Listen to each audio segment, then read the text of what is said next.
네, 우리 인사하십니다. 하나님은 당신을 사랑하십니다 하고 우리 서로에게 인사하십니다. 하나님은 당신을 사랑하십니다. 샬롬 샬롬 샬롬 샬롬 샬롬. 하나님 사랑합니다. 여러분 주 안에서 사랑합니다. 네, 오늘 시편 12편 말씀, 끝까지 순결하라 라는 그런 제목으로 우리 함께 말씀 나눕니다. 12편에서 15편까지 경건한 자가 끊어지며 인생 중에 없어지니이다 라고 말씀하죠.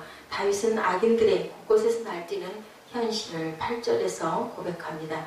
경건한 자와 충실한 자들이 없어지는 것을 보고 안타까워하며 하나님께 그들의 구원을 호소하죠.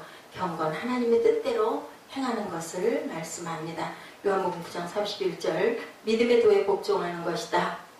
그렇게 말씀하죠. 베드로후서 2장 5절 경건하지 아니한 자들의 세상에 홍수를 내리셨으며 베드로후서 2장 6절입니다. 소돔과 고모라 성을 멸망하기로 정하여 재가 되게 하사 후세에 경건하지 아니할 자들에게 본을 삼으셨다. 7절에 경건하지 아니한 사람들의 심판과 멸망의 날까지 보존하여 두신 것이라고 베드로서 3장 7절에도 계속해서 말씀하십니다.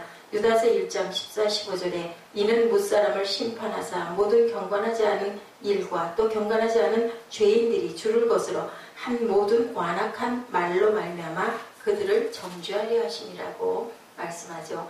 또 12장 6절 보면 12장 6절에 여호와의 말씀은 흑도가니 7번 단련한 은같이 순결하다는 뜻으로 완전하고 순수하다는 뜻을 말씀하고 있죠. 여호와의 말씀은 순결하여 흑도가니에 7번 단련한 은같도다. 시편 18편 30절 하나님의 도는 완전하고 야훼의 말씀은 순수하다. 야훼의 말씀에 대한 여러 가지 표현들이 있습니다. 씨에 대한 비유 누가복음 8장 11절이죠. 또한 검에 대한 말씀 히브리서 4장 12절 등과 빛 시편 115편 우리가 잘 아시는 105편 불방망이 예레미야 13장 29절 성령의 검 내려보소서 6장 17절 순절하고 신령한 것 베드로전서 2장 2절 찌르는 채찍 잘 박힌 못 전도서 12장 11절에 여러가지 말씀을 이렇게 표현하고 있죠. 그렇기 때문에 우리는 사망의 잠을 자지 말고 말씀으로 기도로 선을 행하는 자로 깨어 있어야 된다라고 이렇게 12장부터 15장까지는 하나님의 말씀에 대한 표현들 그리고 순결하고 정결해야 된다. 깨어서 기도해야 된다. 선을 행하는 자, 창조의 목적대로 사는 사람에 대한 것을 이렇게 말씀하고 있습니다. 오늘은 우리가 비열하지 말아야 되겠죠. 오늘 12편 본문이 순결하지 못한 이 세상에서 순결하게 살아야 된다는 것을 단적으로 다윗이 고백하고 있습니다. 그들은 이렇게 아주 완악하게 경건한 자가 끊어지고 충실한 자들이 인생 중에 이렇게 점점 없어집니다. 그들이 이웃에게 각기 거짓을 말하고 아첨하는 입술과 두 마음으로 말한다. 어떠한 상황이 돼도 저희는 선의 길을 가야지 우리 목숨 아까워서 악의 길에 편협해서는 안 되겠죠. 그들이 이웃에게 각기 거짓을 말하고 야훼께서 아첨하는 입술과 자랑하는 혀를 끊으시리니 그들이 말하기를 우리의 혀가 이기리라 우리 입술은 우리 것이다 우리를 주관할 자가 누구리요 이런 어리석은 자가 되어서는 안 되겠죠. 여호와의 말씀에 가련한 자들의 눌림과 궁핍한 자들의 탄식으로 말미암아 내가 이제 일어나 그가 원하는 안전한 지대에 두리라 하시도다. 우리를 보호하시고 우리를 건져주신다. 여호와의 말씀은 순결하다. 흑도가니에 7번 단련한 은 같도다. 여기서 또한 은으로 표현하죠. 여호와여 그들을 지키사 이 세대로부터 영원까지 보존하시리이다. 비열함이 인생 중에 높임을 받을 때에 악인들이 곳곳에서 날뛴다라고 이렇게 표현합니다.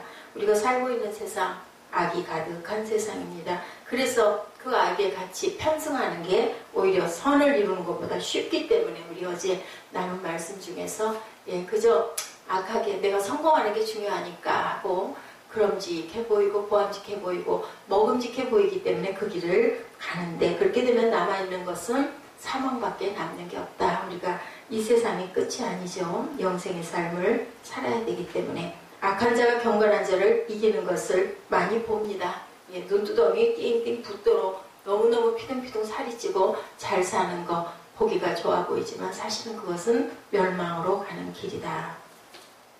같은 능력이라면 악한 자가 선한 자를 이기는 것이 세상인데 악한 자는 반칙하기 때문이고 악한 자는 넓은 길을 좋아하기 때문이고 악한 자는 아주 악을 있는 대로 다른 거 생각하지 않죠. 그렇기 때문이죠. 악한 자도 겉으로는 절대로 악하다고 말하지 않죠. 그들의 마음과 입술이 따로 움직입니다. 악한 마음을 숨기기 위해 입술로는 화평과 아첨을 말하죠. 하나님을 믿는다 하면서도 어느 곳이나 그 단체가 추구하는 그런 종교가 있으면 그냥 거기에 편성을 합니다. 아니 뭐 그거 어때? 서로 같이 하나 되는 건데 이렇게 얘기하지만 절대로 그렇게 섞여서는 안 되죠. 세상에는 비열함이 이렇게 가득하다.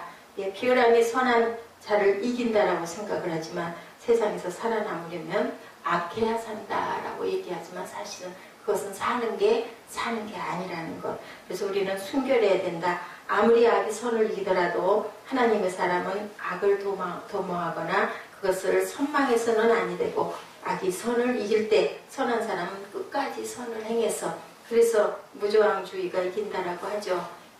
총을 들고도 선교사 그분이 그러셨죠. 총을 쏘지 못하고 그저 총을 허공으로 향해서 놓고 칼을 맞아서 창을 맞아서 죽는 그런 것을 저희들이 간증으로도 봅니다. 왜냐하면 그들은 죽을 준비가 아직 되어 있지 않다라고 고백하고 그렇게 돌아가는 모습들을 봅니다. 결국은 그 지역이 다 복음화가 되죠. 그 사람을 아마 총으로 쐈더라면 그 사람은 죽었을지 모르지만 그 아프리카의 그 아주 무지한 그 족속들에게 결국은 죽임을 당할 거예요. 거기 선교하러 들어갔다가 한두 사람 죽인다고 끝나는 게 아니죠. 그것이 악을 이기는 방법입니다. 선이 악을 이기는 방법은 같이 악을 사용하여 이기는 것이 아니고 악처럼 같이 악을 사용한다면 더 악해야 되기 때문에 그렇게 됐다가는 우리는 우리의 나라를 잃어버린다는 것을 절대 잊어버리면 안 되겠죠. 하나님은 순결하시죠. 끝까지 순결하십니다. 완전히 순결하십니다. 하나님의 백성은 끝까지 순결함으로 하나님을 따라야 됩니다. 아버지가 순결하시니 우리도 순결하고 아버지가 거룩하시니 아버지의 자녀인 우리도 또한 거룩을 행해야 되겠죠. 끝까지 순결할 때 하나님께서 일하신다는 것을 잊지 말고 5절에 야훼의 말씀에 가련한 자들의 놀림과 궁핍한 자들의 탄식으로 말미암아 내가 이제 일어나 그가 원하는 안전한 지대에 두리라. 이렇게 말씀하시고 우리를 보호하신다는 것을 굳게 믿고 나가야 됩니다. 끝까지 순결하지 않은 사람이 순결해도 소용없다라고 말하죠. 선이 밥 먹여주냐 그런 얘기들 우리 많이들 합니다. 그렇게 한다고 누가 알아줘? 이렇게 얘기하지만 알아주시는 분이 분명히 계신다. 끝까지 순결한 사람은 하나님께서 지키신다. 악이 득세하는 세상에서 순결한 사람으로 산다는 것은 힘들죠. 그러나 그러기에 더욱더 끝까지 선을 행해 나가야 합니다. 그래서 우리에게 고난이 온다 할지라도 그것도 두려움 없이 나아가야죠. 두려워하지 않도록 해달라고 그것 또한 능력 달라고 기도해야 됩니다. 다윗처럼 하나님께서 기도하며 끝까지 순결함을 유지하시는 저와 여러분들 또한 정직해서 손해본다 할지라도 우리는 정직을 행해 나가야 할 줄로 믿습니다.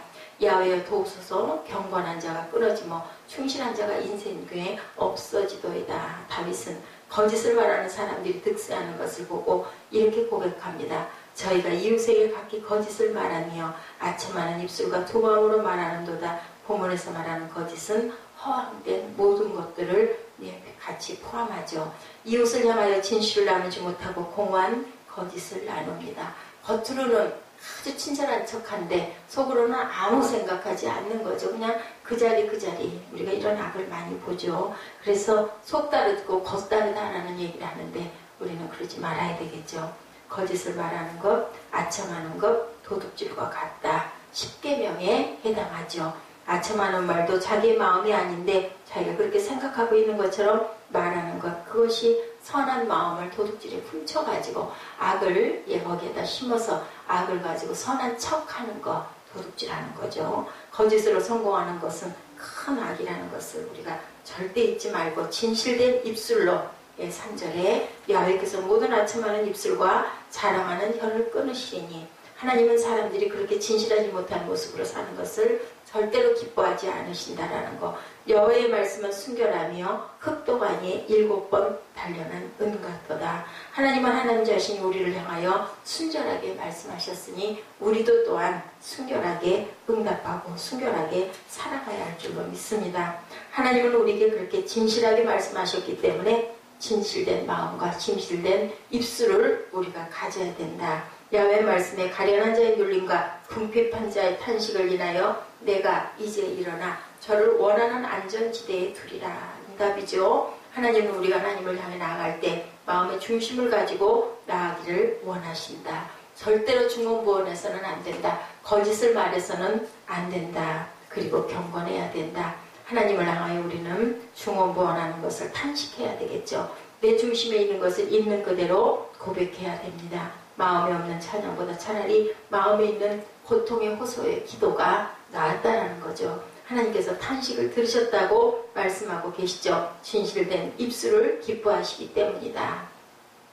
안 될 때, 우리의 대적을 용서하지 못하겠을 때, 나에게 상처 입힌 자를 내가 용서하지 못할 때는 용서합니다. 기도하는 게 아니라 용서할 수 있는 마음 주옵소서 하고 탄식하고 기도해야 될 줄 믿습니다. 진실한 것이 사람을 사람으로 대하는 것이고 진실한 것이 바로 자기 자신의 인생에 대한 진지한 자세라는 것.